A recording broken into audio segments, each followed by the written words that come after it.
Welcome to Disrupting Japan, straight talk from Japan's most successful entrepreneurs. I'm Tim Romero, and thanks for joining me. I've got another great Disrupting Japan select show this week, and this show, well, this is one of the conversations that has really stuck with me over the years. In fact, if you're interested in selling to large Japanese enterprises, then this might well be the most insightful conversation that's ever happened on the topic in English. Over the course of a decade, Sriram Venkataraman grew InfoSys Japan from 1 employee to well over 1,000, before retiring to work with startups. In this episode, we cover why so many foreign companies have trouble selling to Japanese enterprise, and the one critical thing you really need to do if you have any hope of building long-term business here. And afterwards, I've got an update for you. I caught up with Sriram the other day, and I mentioned that the recent popularity of Saas products seems to contradict some of the advice he's about to give. But actually, it turns out, it doesn't. The successful SaaS companies are playing by very similar rules to those we outline in our conversation. And I'll give you that update at the end of the episode. So please enjoy the show. Today we've got some amazingly good advice for anyone who wants to sell services in Japan. Selling products or software is challenging enough, but selling services where relationships mean everything, and where the quality expectations for service is perhaps the highest in the world, well, that provides a host of very special challenges. Today we sit down with Sriram Venkataraman as he explains how he managed to scale InfoSys, which provides outsourced Indian development services, from 2 people to over 1,000 people in Japan. In a very real sense, he did it with a strategy that is pretty much the opposite of what you would expect from an Indian software services company. This is a real insight into the mind and the buying decisions of Japanese enterprise customers, and Sriram has a different and very compelling perspective on why so many foreign companies have trouble gaining real trust in the Japanese market. We talk a lot about finding the right people here in Japan, and how to avoid the hiring traps that Western firms commonly fall into. Really, this interview is basically a blueprint of how to grow from nothing to 1,000 people in Japan. But Sriram explains that much better than I can, so let's get right to the interview. I'm sitting here with Sriram Venkataraman of InfoSys, and you've been with InfoSys from the very beginning in Japan, and you've seen it grown from a tiny team to over 10,000 employees here now, haven't you? No, not 10,000. No? Okay, that was on the website. Our total Japan business is probably about 1,000 people today. But given the business model, not all of them are here. Roughly 65 to 70% of the teams are in India, and the balance are here. Okay, let's actually back up a bit to 20 years ago. The Japanese market is obviously a very big one, but system integration is always a really local game. So what attracted both you and InfoSys to the Japanese market in the first place? So InfoSys was founded by 7 people. The senior founder, Mr. Narayanamurthy, I think he is a true visionary. So one of the de-risking dimensions for InfoSys was, how do we move away from a large dependence on the market of United States? Because our business it's dependent quite heavily on mobility of people, ideas. If you're dependent only on one market, if there is a regulatory change or if there is something else that happens, then you're not going to be able to sustain the predictions that you make. Okay. And back then, what percentage of the revenues were coming from the U.S.? The year I joined, this company had a global revenue of $26 million. I was, I think, sales employee number 10. But that really was, so this was 96? 6 and 97. So this was at the very start of this global outsourcing boom. Absolutely. And at that time, we were at 78% of our revenues or something like that was from the US. Okay. We had just started Europe a couple of years ago, and we had just started some stuff. And next extension was to figure out Asia. Japan obviously was of interest, just given the GDP size. And the company tried to do some experimentation through some remote sales, if you will. People came with it. Then they realized that it's important to have somebody here. Mm. And that was in 96. Through a strange set of circumstances, I got introduced to this company. What how strange? Is this something you want to talk about? Yeah, I can discuss. All right. So I was doing very well in another Indian company, and I had been there for almost 6 years, and I was responsible for new product development and new businesses. We were developing the computer peripheral business in India. And as you know, India deregulated in 91, and then the economy really started picking up. I think IT is the only industry where India has always kept pace with the global level. Every other industry we've started from behind. I think it was just a perfect timing that when India decided to open up, computing was also getting democratized thanks to the PC and stuff like that.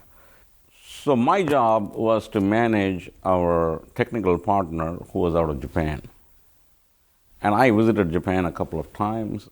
And when I came to Japan, one of the things that really struck me was, how is it that a country which lost everything in 2 wars come up like this in 50 years? Very quickly, yeah. It is not that Indians on an average lack any intellect. All of us also work very hard. What is it that makes this country so successful that we are not able to duplicate in India? I've got to ask, did you manage to figure that out? Yes and no. A lot of it is to do with how well they have worked with the cultural context that they have, and the notion of common good being more important than a private good, I think drives this place pretty well. Economically speaking, I think MITI did a brilliant job of figuring out what is this country's identity going to be from an economic sense. They went from shipbuilding, steel, automobiles, electronics, semiconductors, and so on. But all of it, I think, was a very carefully planned, orchestrated resource allocation, managing domestic industry in such a way that there is limited competition, which is incentive enough for everybody to stay competitive, but at the same time, not so unlimited that nobody's making money. Well, and they're highly competitive in the global markets. Right. And they would go together as Japan Inc. It worked incredibly well until about 1990 or so. So when I was doing this printer business, obviously we had a relationship with one of the Japanese companies, and there was this other Japanese company which had something very interesting. And it is almost sacrilegious to think that you would even talk to the other company. But I went and did, just to explore, because the technology was changing and the other company was a little ahead in the new stuff.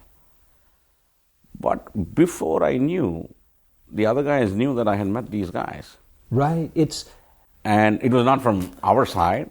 The relationships in Japan are so important. And actually, let's dig into this, because I think what InfoSys was selling, these relationships and the services, it's fundamentally different from coming into Japan and trying to sell hardware or consumer brands or enterprise software. When you first came to Japan, how big was the team and what did your first deals look? Before that, let me just finish the movie story. Okay. So I was doing very well, and because India had deregulated, a whole bunch of multinationals were coming in. One of my customers actually left his job and started a headhunting firm. And this guy would call me every day saying, this company wants somebody, that company wants somebody. And I kept on telling no to this guy, and one day he called me, he said, look, then he said, what do you want to do? And I thought I'll get him off my back by saying, the next thing I want to do is I want to work overseas and in Japan only, thinking that this guy will never call me. Next morning at 6:30 he calls me. He said, InfoSys is looking to do something in Japan. You promised me, so you'll go and meet these people. I said, yeah, promise is a promise. I'll go and meet these people. And usually people say you should never change your job, your city and home at the same time. And I did all of that. And I also changed the industry. I had no idea about what software business was. But I just had this foolish energy in me which said, how bad can it be? How hard can it be? I think in some ways coming to Japan with no preconceived notions at all might be an advantage. Yeah. Then I joined the company. Then I was told that you please learn Japanese in India before you go. Then I started learning, and I had 2 tutors, one in the morning and one in the evening. Intense classroom for 3 months. And then finally somehow I managed to convince these guys to call my boss and say that this guy is okay. Beyond this, he won't improve in India. You please send him to Japan. Then I came here, I landed at Narita, heard the train announcements, and I realized I can't understand anything. But then by then I had already come with 1 suitcase and a bag. So you've got to make it work. So I had to make it work. We had one more guy here, and that goes back to how we tried to enter the market. So I was running the independent InfoSys operation. Then we also said there was an opportunity created by the famous consultant, Omai Kenichi. He wanted to bring India and Japan together. So he created a company with 4 Indian companies as investors and some Japanese investors called Jastic Park. So is this consortium of... Yeah, but they created an entity, they hired people. So our management decided to do that as well. So at one point in time we had 2 operations. My operations, independent InfoSys operations, and this. Were there cases you were kind of bidding against each other? You were after the same business? No, I always kept track of that, and the market was so big, and there was enough for us to do our own ways. The first 6 months was very hard. I think that's the only time I've cried as an adult as to what the hell have I got myself into. I didn't know anybody here. I didn't speak the language. But fortunately for me, that year, December, I closed 3 deals. What kind of deals were they? One was, thanks to the company that I used to partner with, they had a software business. So I went to them and I said, I already worked with your company in a different capacity. Can you please introduce me to somebody who's doing this? And through that, and we were lucky to find the right set of people, and they needed something, and that was in the embedded software space. But the first one I got was from a large manufacturing company, which was deploying ERP at that time. In 97, ERP had just come in, and they were trying to deploy ERP to their global subsidiaries. Was it a Japanese client? Was it a global Yeah, it's a complete. I thought it will be easier to do business with multinational. So I actually looked at our existing multinational customers who had business here in Japan. But I quickly found out 2 things. One, a lot of them probably did not have enough local decision making to drive some of this. So the IT decisions were made in New York or San Francisco or London. Or wherever. And our business has always been about you work with one customer for very long, very deep, and very wide. Proactively, I really wanted to go out to the Japanese companies. Because one thing I felt was it may be worth the effort to create a long-term, sustained relationship with the parent organization of a Japanese company. Well, absolutely. I think your experience here, and I really want to dig down on it, and I know it was a long time ago, but Japanese companies tend to be very relationship-based, even when you're selling products. When you're selling services, I think it's even more so, and the Japanese systems integrators have a very tight grip on their customers. The Japanese enterprises will defer to their system integrators for technology decisions. What you're describing, making it sound like just going on sales calls and pounding the pavement, is incredibly difficult to do. So how did you forge those relationships? How did you get Japanese enterprises to consider you guys and shift away from their existing vendors? Part of it was pound the pavement. I think there was no substitute to that because we had no existing relationships. So I would pick up the phone and call. I've actually done telephone cold calling. Through that process, I realized a few things work well.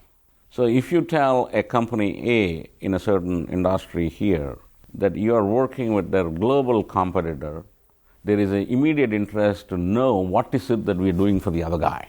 Okay. So that was a very good hook I discovered very early. The second thing was Japan was also looking at India in a very strategic sense in terms of what should we do with India.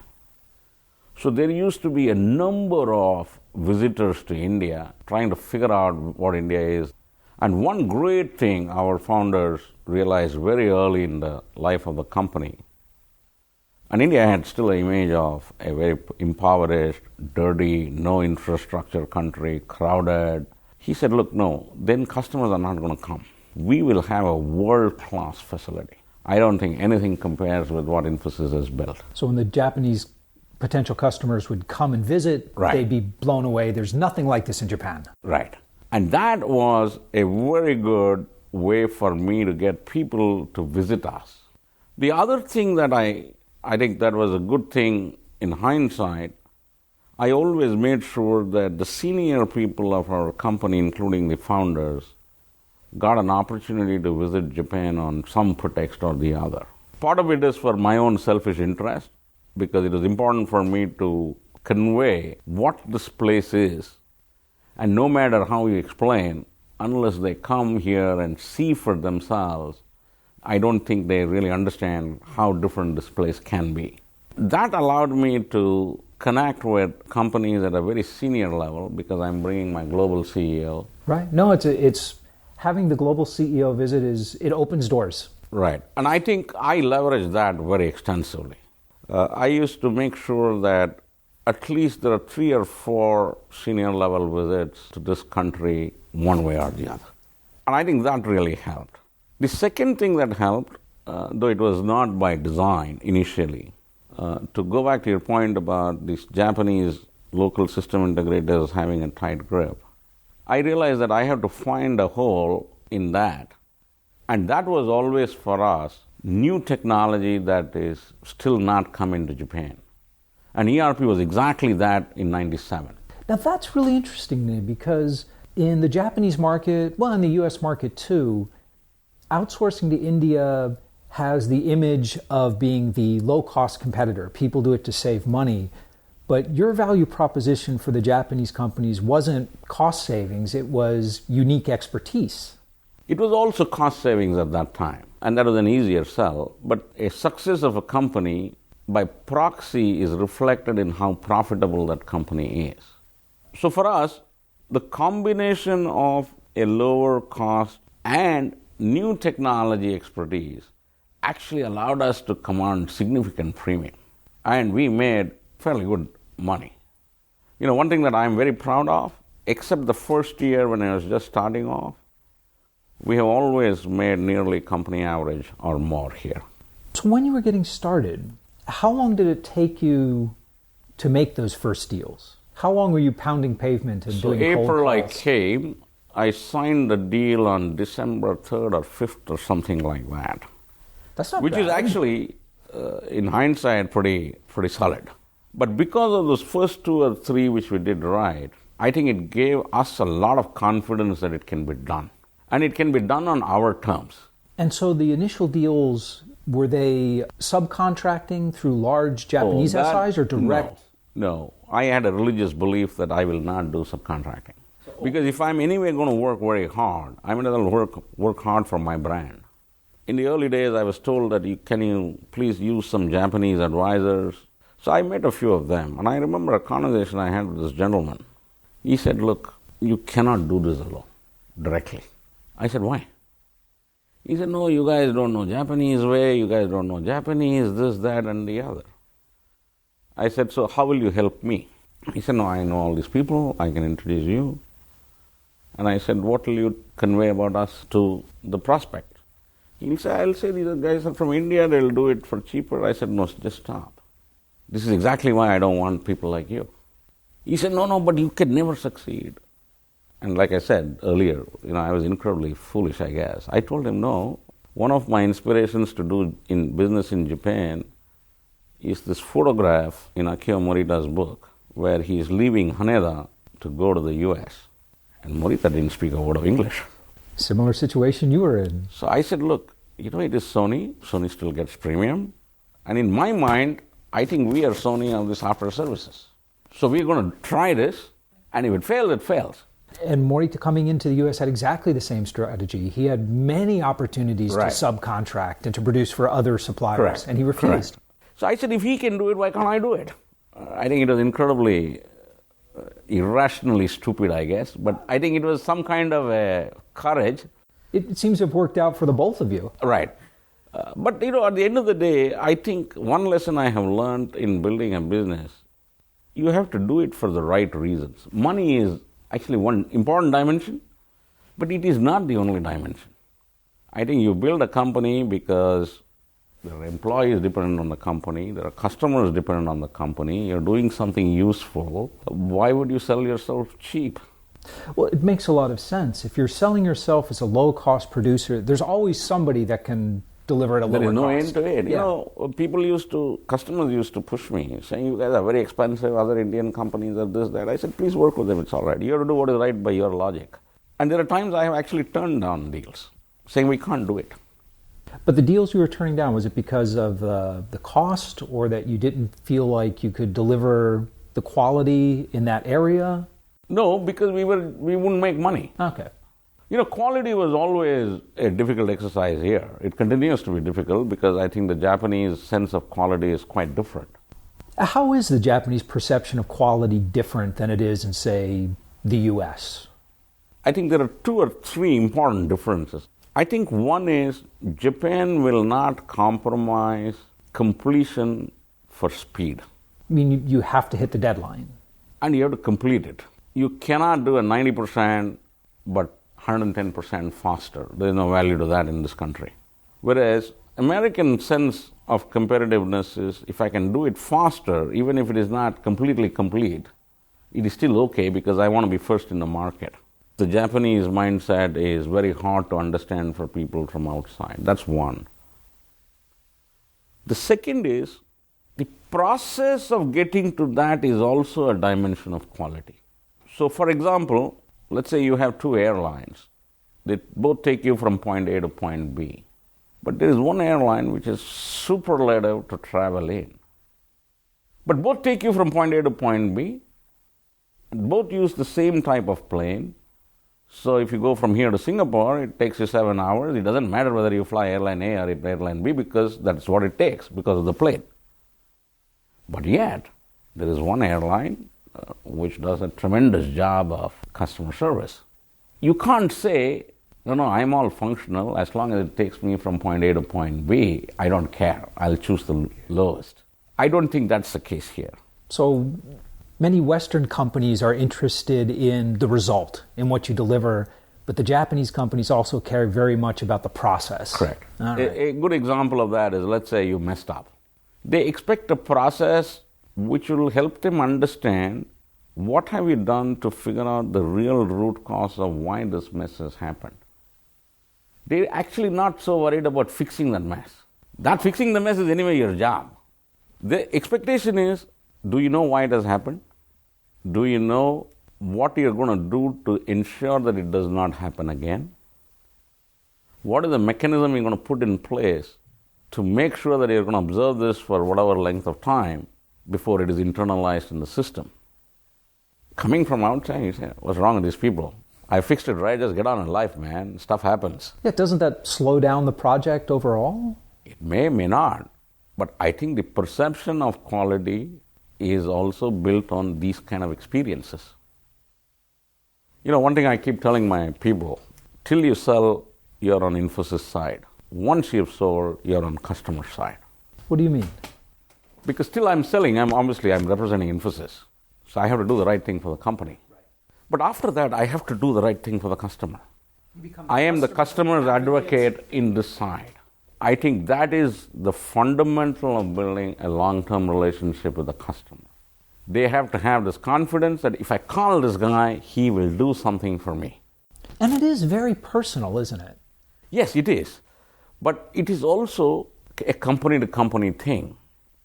For example, in Japan, they have organization changes every 3 years. Right. People get rotated out of positions. All right. So even though it is personal, just because that guy has moved out, This customer is not going to wait for another 3 years to build a new relationship with the new guy. But that's a company-to-company thing. The expectation is you can have your org change. We don't have issues. But we expect you to have a process in your organization which makes sure that there is no knowledge loss when this guy comes in. Because I'm not going to start from zero again. This actually explains why the large Japanese clients don't have a lot of technical expertise. They really rely on their vendors to maintain that institutional knowledge. At least I don't know whether that's a good thing. In my opinion, Japan has actually probably lost out because of that model. I don't think it's a good thing, but it's an important thing to understand if you're trying to sell services. Sure. You're absolutely right. In the early years, people would ask me, how long are you here? How long have you been here? I could really not understand the real meaning of that question. Then I figured out they are very worried if I start something with this fellow, and if his contract is for 3 years, and if he's going to go home 6 months from now, do I even start? Well, another thing that I've realized over the years in Japan, and I'm sure became obvious to you very quickly, is that in the standard Western model is when the salesman closes a deal, he hands off the project to the project leader who hands off the project. But in Japan, that point of contact, the salesmen themselves, the main point of interaction will be Japanese clients expect you to be responsible personally for how the whole thing is going. Yeah, absolutely. I think that is the right way to do it. Japan obviously expects it. But I find this notion that somebody sells and then somebody else is responsible very weird, actually. I do too, but I think it's maybe because we've just been here so long. But India also is the same thing. But India also, I think as you come more east and east, a lot of this is an implicit expectation. I have these debates in the company, and they're saying, look, why are you guys spending so much time on delivery-related stuff? I said, no, he's my customer, my friend. I have to. Or he won't stay my customer. Right. Those close relationships, either between individuals or between companies, both really are very important. But how do you scale that? So you started in the market, you had your beachhead, if you will, doing ERP systems. That got you in the door, you delivered the results, you started building relationships, and how do you build from that and get the right people that can carry on that culture? I think that's been the toughest challenge. The strength of the business model allowed us to scale in the back end in India. If we wanted to hire 20,000 people a year, we could do it. But then, when it comes to Japan, and because our business process is such that everything is tied at the hip to India. So there is no separation of layer which says that this you do only in Japan and this you do only in India. Right from the time you source the deal to the time you finish delivering to the customer, people in India are always connected to the deal. And that's the reason why the offshore model has been very successful, because I think the Indian companies figured out how to execute that. But when you do that in a multilingual scenario, because guys in India don't speak Japanese, it's a very hard challenge. And what happens is then the front part actually becomes, in the true sense, a bottleneck, because this is very hard to scale. So I'm going to interrupt you just for a second, because I want to clarify one thing here. So culturally, India and Japan are very different. Did you try to train the Indian engineers in what the Japanese customers expected, or did you and your team here in Japan kind of act as that interface as sort of cultural translators, as it were, to manage the expectations on both sides? It was actually a bit of both. So in the first 4 years, I did not do too much, because there was business to deliver and we were fighting, struggling, this, that. But after understanding this for some time, in that period I realized this is not scalable. Then we did two things. We did what we called as immersion program and reverse immersion program.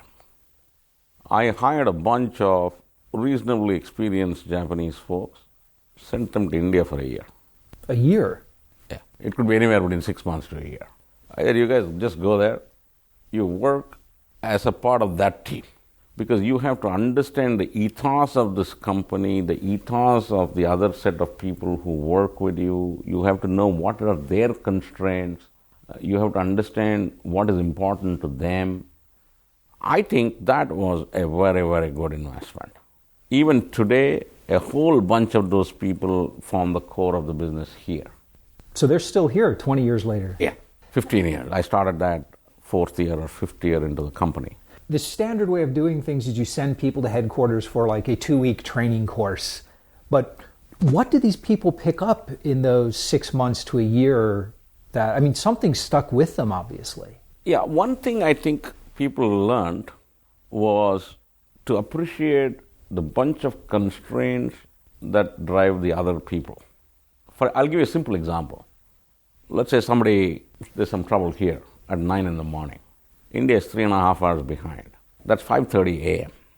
If somebody has come to work at 5:30 a.m. in India, it's not an easy job.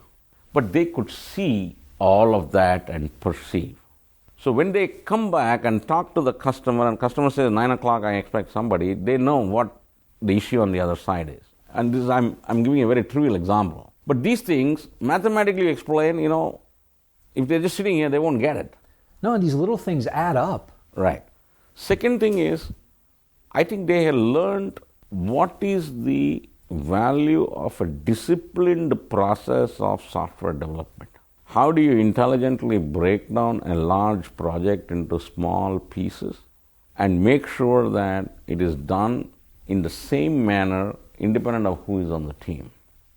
Were your processes considered a competitive advantage here? Do Japanese systems integrators also have these rigorous processes? They do have, but I think there are fundamental differences.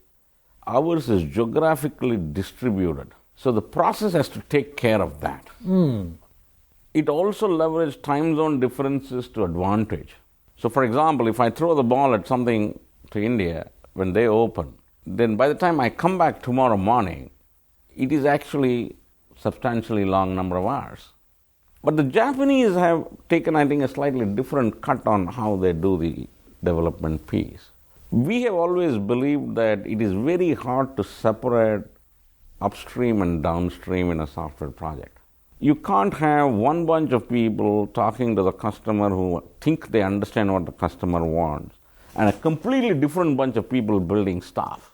But at a high level, that seems like what InfoSys is doing. You're collecting requirements and building the high-level relationships here in Tokyo, and the execution is being done in India. Well, that's oversimplified. All our processes are tied to hip with folks in India. Some of the relationship building is also with folks from India. So when we say, for example, go meet a customer to understand what they want, we will actually have fly-in people from India to sit with us. They may not understand a word of Japanese. but they're in the same room. But it's important. Yeah, yes it is. It is very, very important. Then these guys go back and they form the core of the team that is actually doing the execution piece that you talked about. So it's not like two separate bubbles which are connected by a telephone line. And that's why I think duplicating services model is quite hard. Because if you're doing a product, you can actually do these two separate bubbles connected by a wire kind of a thing. But services, because the value is perceived, delivered at the point of contact with the two sets of people, it is very, very hard to be able to deliver value if you don't understand the cultural nuance, the perception of quality, the perception of value being different, and so on and so forth. Well, it's so much... quality is a much more vague concept for services. With a piece of hardware that's manufactured in China or Japan, you spec it out, and that's what it is. But services, this is a series of moments of truth. So I did the reverse also. I got bright young Indian engineers to spend 6 months in Japan to learn Japanese. So we went to a Japanese school. We worked a special curriculum. We said the goal is not for them to go and order a beer in a restaurant. So we programmed that content in such a way that it is actually completely related to the business we do. And those are the folks who are still in the core on the other side. Still, even after all these years? Even after all these years. Well, it sounds like you built a pretty amazing team if you're having, this core team to stay with each other for 15 years. Yeah, because I think one good thing that the company did was I was always here. And I think it makes a lot of difference when they know that there is going to be a reasonable amount of certainty in terms of the leadership. Sure. That's why it is very nervous for Japanese companies to work with foreign companies when they know that the CEO is going to change every 3 years. Right. And every new person comes with his own set of beliefs, his own set of experiences. Well, I think I've been the longest serving in any Indian company here. 20 years is a long time. So were these programs something you undertook proactively, or was there a case of a bad misunderstanding where you've decided, no, I've got to get ahead of this and prevent this from happening again? We realized that we can't scale the business. We also realized that you need a solid bunch of core people who can then propagate a similar thing to the next set of people. So we did, 5, 6 programs like that, and we trained a whole bunch of people. Some of them left, but fortunately that was very few. Most of them are still here. But what I have found hardest here is to get quote-unquote ready-made people who will fit. Is the problem finding people who are a cultural fit or finding the skill sets you need? Both. Both. First of all, this is not a very highly mobile labor market. Secondly, and I think this is the lesson I have learned by making so many mistakes, hiring mistakes, if you will. I think the normal tendency is for us to hire somebody who looks and talks like us because we are comfortable with that. Yeah. People want to hire people who are like them. People want to buy from people who are like them. It's human nature.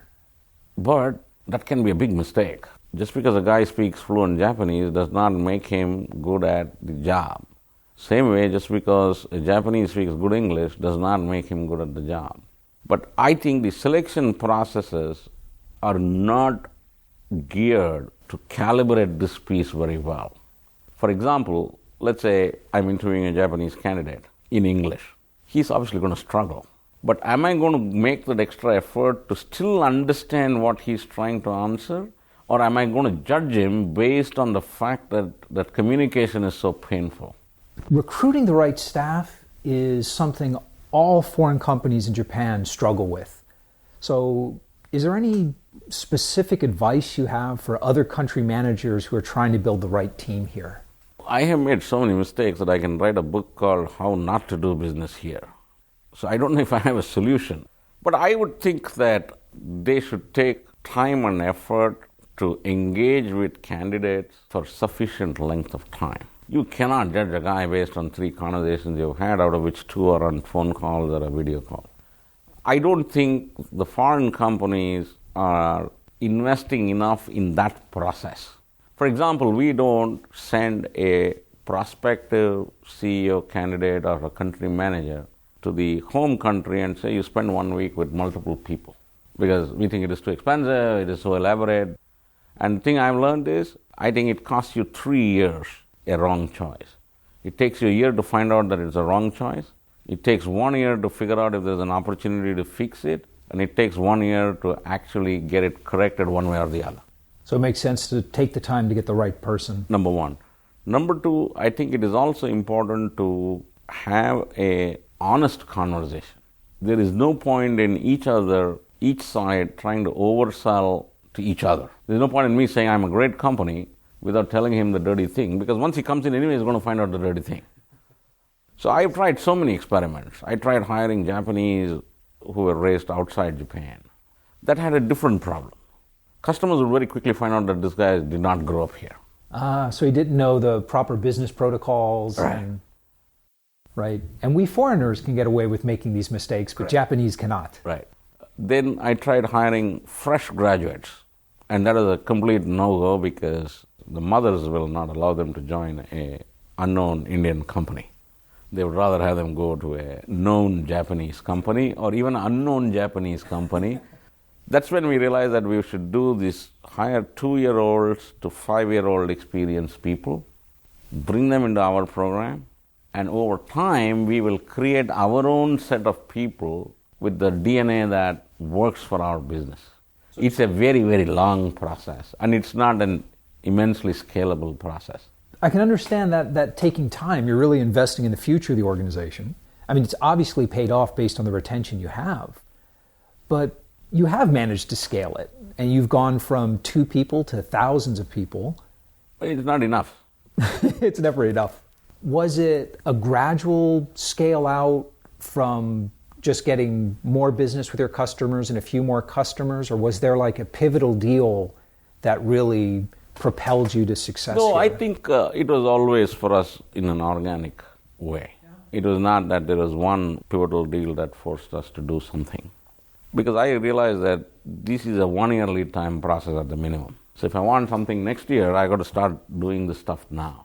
And that's where I think staying profitable is very important because you can do all this. You can be unprofitable for a short period of time, but it's not sustainable. No, but on a different dimension, I think one of the lessons I have internalized as a subsidiary or as a branch of a foreign company in Japan, you should never give grief to the head office. You don't have to give them happiness, but you should never give grief to head office because then you can do all these experimentations on the side. But if you start giving grief, then people are just going to come after you. Well, they're going to start looking into things and giving you advice that you may or may not want. That's why it is important to stay within the overall frame of the company in terms of whatever is important to the company. But as long as you're doing that, I think all eyes are away somewhere else. You can do the other stuff here. So we have tweaked a number of our processes to suit for Japan. For example, earlier we used to write very wordy proposals. Very soon I realized that no Japanese customer is going to read this thing. We tried to make everything visual. So then we created one program here with an illustrator. We ran this program of how to convey anything visually. Because it doesn't come naturally to Indian people. We were not trained like that in school. Slowly it percolates. But it's an organic process. But you keep doing it over a period of time, now it's atarimaya, that's how you do it. It is those kind of small things that make a difference when you do the services piece. You mentioned that early on, being able to implement ERP systems, to be able to do something, be able to implement new technology that the Japanese systems integrators couldn't, was a real advantage. Is that a strategy you're still using today? Yes, even today, a lot of our business, our entry wedge is always something like that. Once we get in, we can still figure out the other stuff. But I still think the entry wedge is stuff where we're completely different. Otherwise, there's no reason for them to look at us. Why would somebody go through all the pain of working with a bunch of foreigners when there's an easier option available? But then you have to continuously come up with something. Well, that's the great thing about technology is it does move so quickly. Right. There's always something new. That's right. It's been a very tough journey, but it's been a very fulfilling journey. Though I don't think I met my own original goal of how big this needs to be. Well, there's still time. It's still growing. Yeah, it's still growing. I think we'll have to do something different yet again to get to the next level. Looking back on it, if there was one thing you could do over or do differently, what would that be? One thing I would have probably done very differently was to have figured out how to get younger Japanese people into our system early enough. I don't think we're still doing enough of that. Why is that important? Because no matter how hard you look, I just don't think there are enough people who are comfortable straddling 2 cultures and doing business. Right. I think we are kidding ourselves if we are saying that it is there. And it is not there on India side also, it's not there here also. And that's why services business are so hard to scale in a non-home country market, if you will. I think I should have done a lot more of what I did in very small scale. Probably I should have done that much earlier and in much larger scale. Targeting on the young Japanese with 2 or 3 years of experience. For example, I think we should have started a development center here in, say, a Fukuoka or a Sapporo or somewhere else, which is like the incubation piece for people. I think I could have done it at that time, but somehow I scaled it down because we were also doing it for the first time. Maybe I should have done more of that at that time. So you would have invested in the future sooner, the future employees sooner. Correct. Because the company could afford it at that time, In today's scenario, given all the uncertainty that is in the world, it's not easy to make some long-term bet like that for anybody, I guess. The second thing I may have done differently is probably added far more salespeople than I had. Because that would have allowed you to make more sales, or because it takes more salesmen to close a deal in Japan? No, I think you just need more coverage. I think we are still very under-penetrated and underrepresented, considering the potential. But the people who in my sales team, my other teams, a whole bunch of them have worked here with me for 10, 15 years. So that way I think I'm quite happy that we've created a good core group which has done this together for so long. It is very unusual to have that core team together for so long, especially on two continents like that. I guess we just got lucky. And I think you did something right. Hey, listen, before we wrap up, let me ask you, what would be the most important advice you could give to a new CEO, country manager coming into Japan trying to sell services? I think first and foremost, they have to make a sincere effort to understand what is the definition of value as seen by the customer. I think the concept of value here is very, very different. Before you mentioned that a lot of the perceived value is in the process, is there anything else you can dig into on that? So I'll give you an example. Let's say you develop something. If you do a transaction with the customer which goes on the following lines, I will deliver it faster, but you have to pay me more. Customer will say, actually, I don't want it faster because this is only one small piece of something else that I'm trying to do. Even if you deliver this piece faster, I don't have the bandwidth to train my people on this until this point in time. So I actually don't want it faster. It would be inconvenient. Correct. They just want it exactly when they want it. Correct. If you don't understand that the value of the delivery is around some other pieces that he or she needs to move, I think you will end up antagonizing the customer, or at best you will become a very abrasive person in that other person's eye. I think, why are you pushing me? I don't want this. It's an easy mistake to make because Correct. You'd be thinking you're trying to provide very good service. Correct. And be annoying the customer. Correct. You know, it is okay for us to go tell a client, when I look at this whole thing, I think this is a very big risk. Whatever that risk is. It could be from our side or it could be from their side. But this is the way to plug it, and this is going to cost. A lot of times, customers will actually give you that. And they are grateful to the fact that you identify the risk. Now, that is part of the value of that relationship that the customer is actually expecting. Right. It's a deeper relationship. Because you have to actually understand why they are trying to do whatever they are doing. That makes a lot of sense. I think my only advice to the new CEO would be to understand that and make sure that the head office expectation is set properly. Well, listen, before we close up, is there anything else you want to talk about? Is there anything I should have asked you but forgot? You know, when I look back, what helped me the most was a genuine effort to understand the people here as people. I spent a lot of time reading Japanese history in the beginning. Why do they do what they do? There has to be something to it. If they're doing something, there must be a reason for it. And I think it is important to make that effort to understand why it is like that rather than commenting as to how weird this is.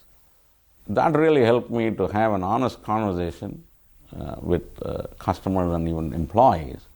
It sounds very much like the advice you were giving for dealing with the customers, trying to understand the bigger context, trying Absolutely. to figure out what's the meaning, the real meaning of this requirement and this project and this activity. Correct. I think if somebody is going to come here saying that I'm going to spend 3 years and put one more tick in my resume, I don't think it's going to work. At least not for the services piece. No, it's long-term commitments, long-term relationships. In fact, I keep telling people, if you want to come here, don't come on 3 years and all of that. So plan on staying 20 years. Or more. No, because I think it takes time. And because it is services, it is all the more important to understand. See, if it is product, you can still depend on some distributors, this, that, and the other to make something happen. But service, you are the product. The human being is the product. And I think that's a very hard piece. Well, and I imagine that's a big part of what makes maintaining that corporate culture so much more important for services than for Absolutely. hardware. Absolutely. Hey, listen, thank you so much for sitting down and talking with me. I hope it was very useful, and I hope your listeners will get something out of this. They definitely will. And we're back. What stood out most in our conversation with Sriram was his understanding of the importance of commitment in Japan. He and his core team have been at the helm for more than 15 years in Japan, and while they've built up plenty of strong personal relationships during that time, this demonstrates a kind of stability that only the most successful foreign companies can match.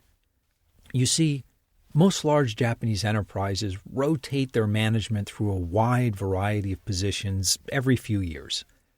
As a result, these firms must rely on their vendors for a lot of their institutional knowledge. The vendors' staff are the ones that have been working on those systems the longest and understand it the best.